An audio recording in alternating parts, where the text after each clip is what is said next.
Hi guys, Luton here, welcome back for a thought for the day. Now, last time I was talking about how it's good to be fluid, how it's good to move around, how it's good to cap bases, defending. It's not always as positive a choice as it may seem.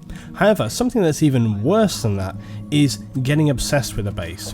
And I actually searched around for some, really good example of this. I couldn't find anything that's super perfectly illustrated what I wanted to post today, so I thought I'd just post this footage which kind of shows us moving around well, capping the bases, working together as a squad. The other team, not so much. I did have some Shanghai actually, where there was one team where they got obsessed with C and they stayed there for too long. But again, from my point of view, in that game, I wasn't actually around there, so it kind of didn't illustrate it, but some of my squad were. Anyway, the point is, getting obsessed with a base. Now, I have done this. It's really bad, and it's understandable as well. But that's the important thing, is making that differentiation, okay? Making the decision to not stay at that base. Now, here's what happens. You go to a base, you try to cap it, maybe there's two guys there, whatever. Just like this right now, okay? Maybe I'm moving through, I get taken down. You're like, damn it, man, I want to get that base. You get back there, you try and take them on again. Maybe you get one, so you kind of feel like you made a bit of progress. Maybe there's some of your guys around, you're all trying to push for that base.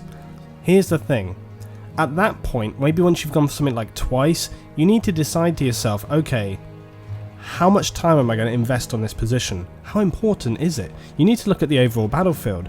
Is it worth continually going back there? How much distance do you have to travel? It's all these decisions you have to make. It's not always, of course, just a case of, going for the nearest one.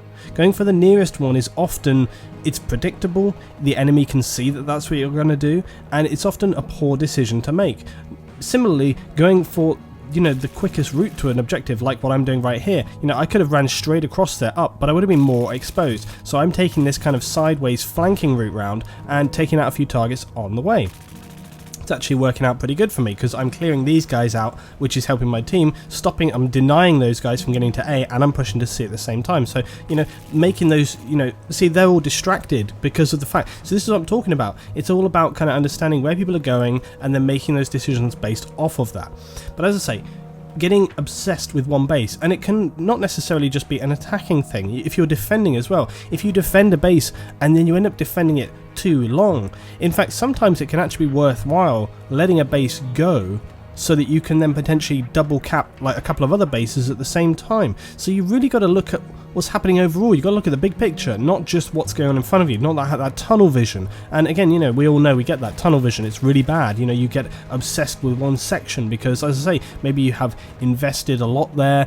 Maybe there's some of your teammates wanted some help, but it's just time. You've got to just look at the overall picture. How many tickets have you got left? How well is your team doing overall? Are they the kind of team that are going to support you and pick up some other bases? If so, then maybe it is okay to stay on that base. Like I said before last time on the video when I was talking about attack and defend, you got to look at what everybody is doing. Look at this guy. This is always with the revives, right? Anyway, yeah, you got to look at what everybody is doing, okay? And if your team are supporting you and capping bases, then hey, maybe it's totally worthwhile. Why did I go for that revive? I was just mocking those guys and then I just ruined myself right there. It was so obvious that was going to happen. Anyway, so yes, you have to decide what you want to do. And like I say, if your team is supporting you, doing good, then it's totally legitimate and actually very constructive to stay on a base and defend it, because the rest of your team are already doing the job, okay? There's no necessary point in you pushing out and trying to cap objectives as well if they're doing a perfectly good job, right? Because, it's just you're putting yourself out there when it's more helpful to hold on to that base and hold those points, and you'll probably get some good defending points as well as getting some kills as well, right?